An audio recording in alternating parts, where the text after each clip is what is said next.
and welcome to our English news coming to you live from Canal, Algérie. First, the top stories of the news.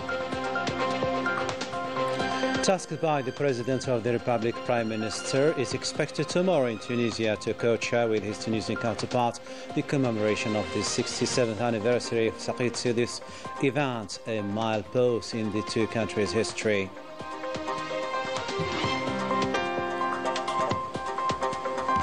On the third day of his official visit to India, Army General Saeed Chingriha, Minister Delegate to the National Defense Minister and the PNA Chief of Staff, meets his Indian counterpart. Our window history devotes tonight to colonial France, highlighting those figures against immigrants despite their foreign origins.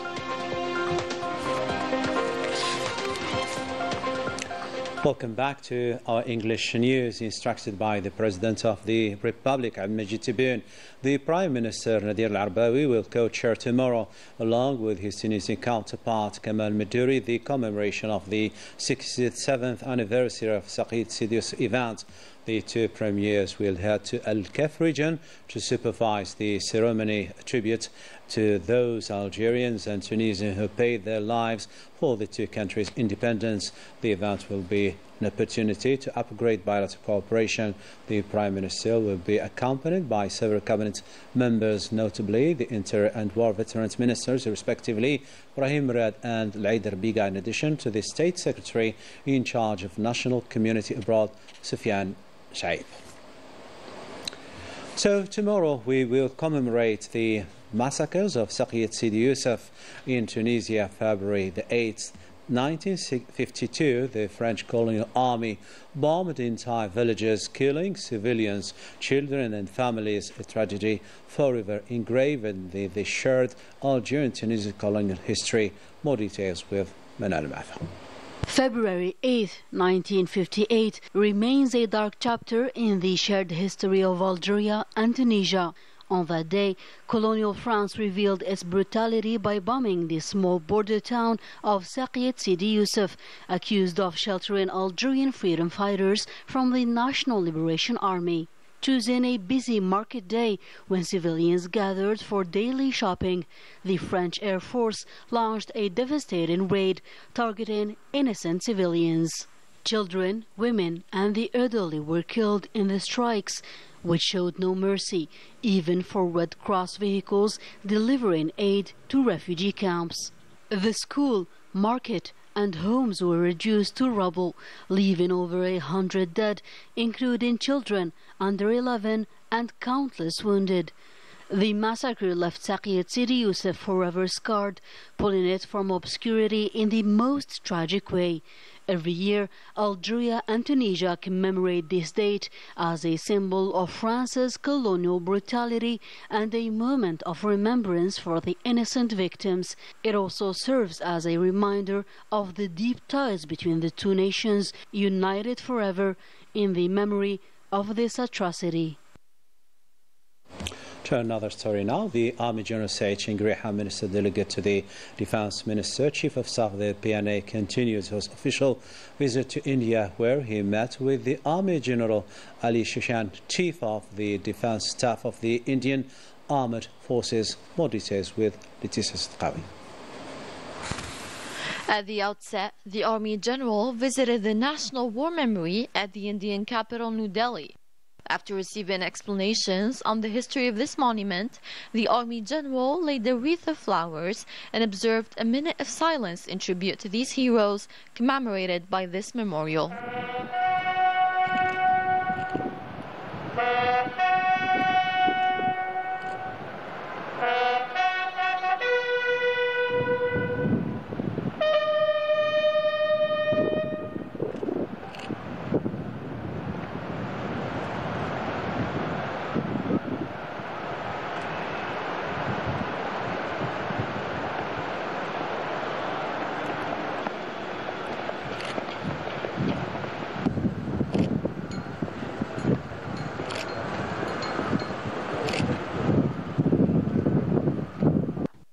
Subsequently, at the headquarters of the Defense Staff, Army General Said Shingariha, Minister Delegate to the Minister of National Defense, Chief of Staff of the PNA, was received by General of the Army Anil Chauhan, Chief of Staff of Defense.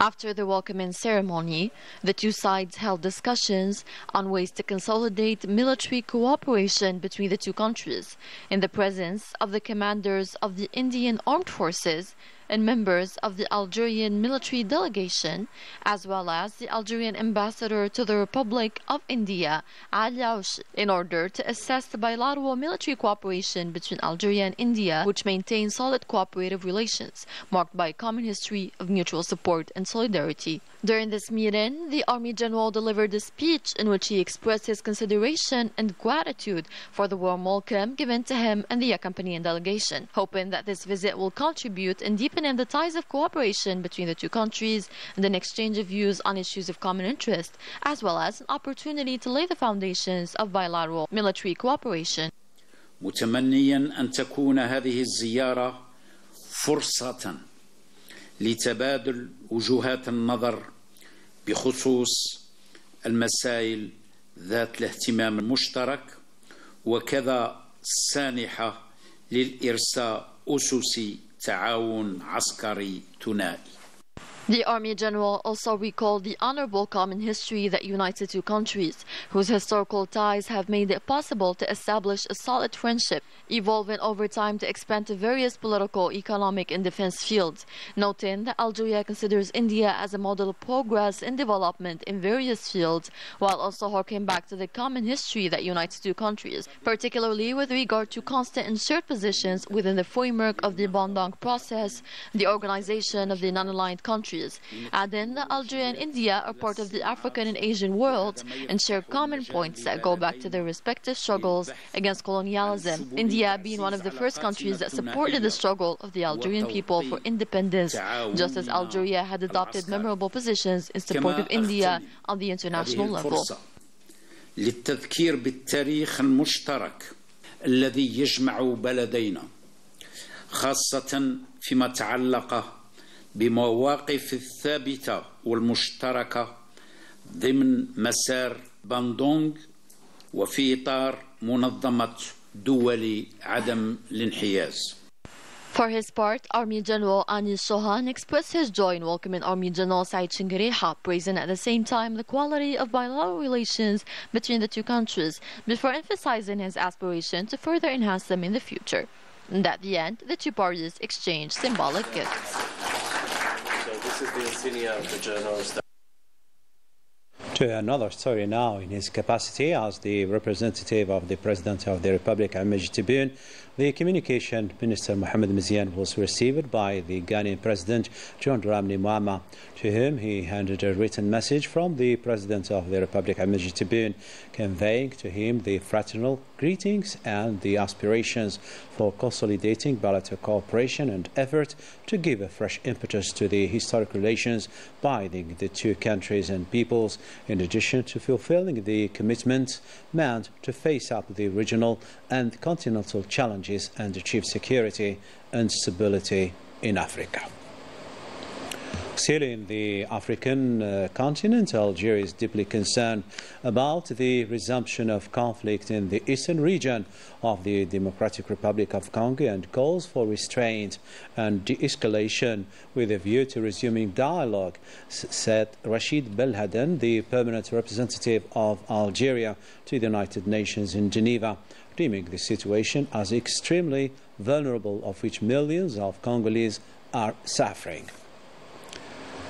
As part of their humanitarian missions, units are belonging to the Coastal Guard of the Naval Forces Command, and soon after receiving a distress signal from the Surveillance and Rescue Operations Center yesterday around 15-20 minutes, informing of immigrants facing danger in the northeast of Cap Janet in Promerdès province, a rescue operation was immediately launched to save these migrants. The operation was crowned with the rescue of 15 potential illegal immigrants. 14 of them are of Somali nationality, including 2 minors, in addition to a national from South Sudan. The survivors were transferred to the Lis hospital to receive the necessary medical care.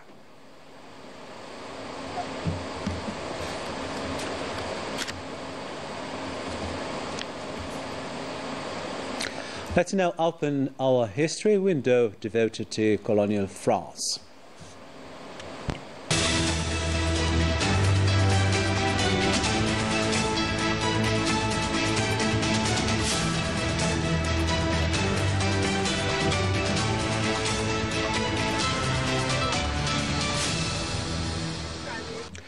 Welcome back to our English news, a place that bears witness to a painful chapter of history that must never be forgotten. The Museum of El Mujahid preserves the memory of the fight for the Algerian independence, an era of suffering, torture and unwavering courage. Let's discover more with Melissa Leila Balaman. We visited the Museum of the Mujahid, a place dedicated to honoring and remembering those who fought for the country's freedom. Among the visitors, an elderly man whose eyes lingered on the display cases filled with weapons, letters, and personal belongings of the independence fighters. The French enemy committed several acts of tortures. They started with the massacres of El Awfiya and Harrash, where several martyrs fell. Innocent people were victims during the period of popular resistance, not to forget the massacres of Dahra and Mostaganem in 1845, during which thousands of Algerians perished in les enfumades. Les enfumades de la Dahra à Mostaganem en 1845, au cours desquelles des milliers d'Algériens sont morts dans cette enfumade.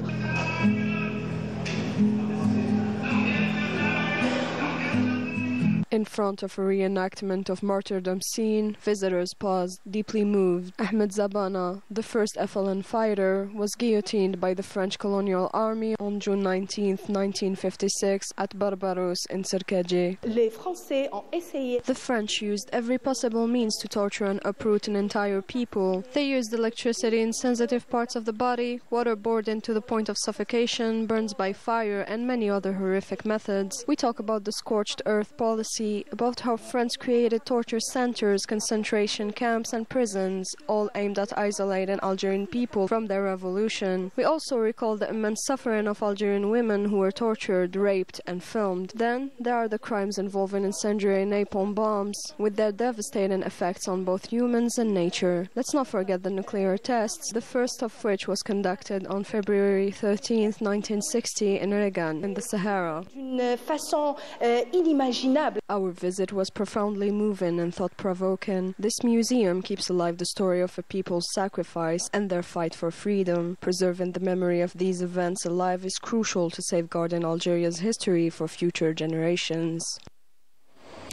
We remain in the same context. Some French politicians from immigrant background now campaigning against foreigners, denouncing the new migrants and calling for expulsions, ignoring their own roots and family history. Let's discover more with Manal Mafa. French politics reveals a stark contradiction. Far-right leaders push anti-immigration rhetoric, ignoring the country's immigration-built history. Jordan Bardella, a key figure in this movement, condemns immigration and calls for expulsions. Yet his grandfather was an Italian immigrant and his grandmother came from the south. He warns of immigration's dangers while his own name remains foreign to many French tongues. France, long shaped by immigrants, now rewrites its past, pretending it was built alone. Et je dois vous dire, Monsieur Bardella, que quand vos ancêtres personnels sont arrivés en France, je crois que vos ancêtres politiques disaient précisément la même chose. Mr. Bardella, when your ancestors arrived in France, your political predecessors said exactly what you are saying today. Back then, Italians and Spaniards were deemed incapable of integrating, yet together we built France, thanks in part to immigration. Today, 1 in 10 workers is an immigrant. Instead of denigrating them, perhaps you should be thanking them. La France. Et on l'a construit grâce aussi à ces vagues d'immigration. For his part, Éric Zemmour parades as the guardian of national identity, preaching purity and warning of immigration's dangers. Yet, without the Crémieux decree, which granted citizenship to his ancestors, he wouldn't even be French. His advisor, Sarah Knafo, demands an end to immigration. Yet her own family once crossed the Mediterranean, seeking a better life. They brand immigrants as a threat, while their own histories tell a different story, one of immigration, hope and survival. If the scene weren't absurd enough, add in Eli Hatem, Marine Le Pen's advisor, or George Masiha, a Middle Eastern man turned ultra-nationalist, would make it even more so. They preach exclusion and call for an authentic France, while embodying the ultimate contradiction. Their issue isn't immigration itself, but specifically that of Arabs, African and Muslims. The worst form of racism comes from those who deny their own origins, desperately trying to prove their belonging to something that will never truly accept them.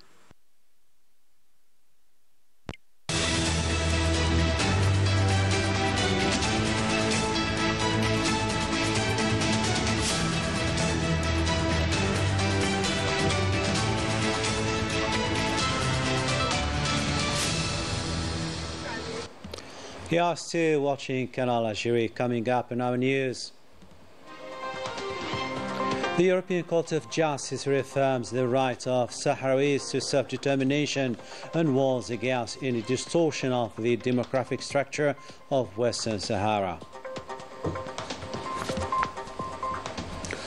Welcome back to our news, coming to you from Canal Algérie. Repression in Western Sahara persists despite the European Court of Justice reaffirming the Sahara's right to independence. Morocco has intensified intimidation, violence and expulsions, even barring journalists, while the decolonization process remains stalled. More details with Melissa Lila Balaman. The European Court of Justice has categorically rejected the request of the European Commissioner, whose aim was to distort the demographic structure of Western Sahara. This refusal reaffirms the Sahrawi people's right to self-determination. Additionally, the International Observatory for the Monitoring of Western Sahara's Resources revealed that the decision also included the rejection of a request to amend certain paragraphs of the ruling issues in 2024. In its rulings, the court clarified the distinction between the inhabitants of Western Sahara and the Sahrawi people, that is, between those residing in the region and those who, as people, hold the right to self-determination, a right that has long been denied. It emphasized that the Sahrawi people are the sole legitimate holders of the territory's future. In the occupied Sahrawi territories, repression against voices supporting the cause continues unabated. The Moroccan regime persists in its policy of arbitrary expulsions and intimidation against activists, human rights defenders, and journalists to conceal repeated human rights violations in this territory. Less than 2 weeks ago, the Makhzen record of abuses was expanded with the expulsion of journalist Francis Carrion from Dakhla airport, where he had traveled to support the Sahrawis in general and human rights defenders in particular. أنا هنا متواجد. I am here at Dakhla airport. I was detained and prevented from entering the city. I spent an hour and 10 minutes at the airport, during which my passport was checked. Then I left without fulfilling my mission. They tried to confiscate our phones. We were subjected to verbal abuse, during which I suffered an eye injury. After about 15 minutes, we were taken to the police station. Several organizations which have previously condemned Morocco's practices in the occupied territories have demanded respect for the legal framework applicable to Western Sahara, which is currently under the responsibility of the United Nations, pending the decolonization process. They also called for adherence to international law and the resolutions of international legitimacy. To a related and similar story now, at the premises of the Western Sahara Embassy, a press conference was held by Nicolas Niropu and Laura Gillo, respectively in charge of political campaign and member of the Danish Global Action Organization. The event, attended by the Sahrawi ambassador to Algeria, was an opportunity to reiterate support for the Sahrawi cause and other third causes, notably the Palestinian one.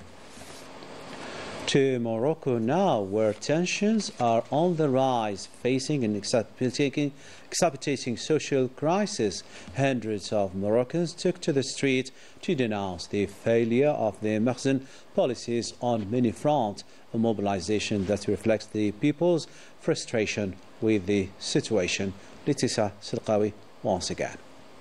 The unbearable living conditions and decline in purchasing power are among the factors that pushed thousands of Moroccans to the streets for demonstrations across the country in response to the call of several associations and organizations. It is a success. We can continue our movement if a dialogue does not take place. في حالة ما كاينش حوار جاد. بلغت النسبة ديال النجاح 4. Our strike is followed by 85%. We are satisfied with this number, but sad for the state of our country. We Moroccans need to be united to counter the government and its decisions. The umpteenth protest movement that exposes the failure of the Makhzen policies that destroyed the economy and worsened popular turmoil. Projects are only recorded on paper. We need the popular revolution because the situation is catastrophic. The citizens' purchasing power declined while the prices of widely consumed products and fuel continue to rise. We are witnessing the funding of certain organizations by drugs money. This strike is only the beginning of a long protest movement. We need solutions to people's problems. The Makhzen has not yet reacted to these movements, persisting in its silence, fully ignoring the legitimate demands of its people. Back to Algeria and sports now. USM Al-Haraj qualified to the quarter-final round of the Cup competition of beating MC Iran with 1-0 scored by Ben Rabah, sparking the joy of the Al-Haraj fans in Orange Stadium.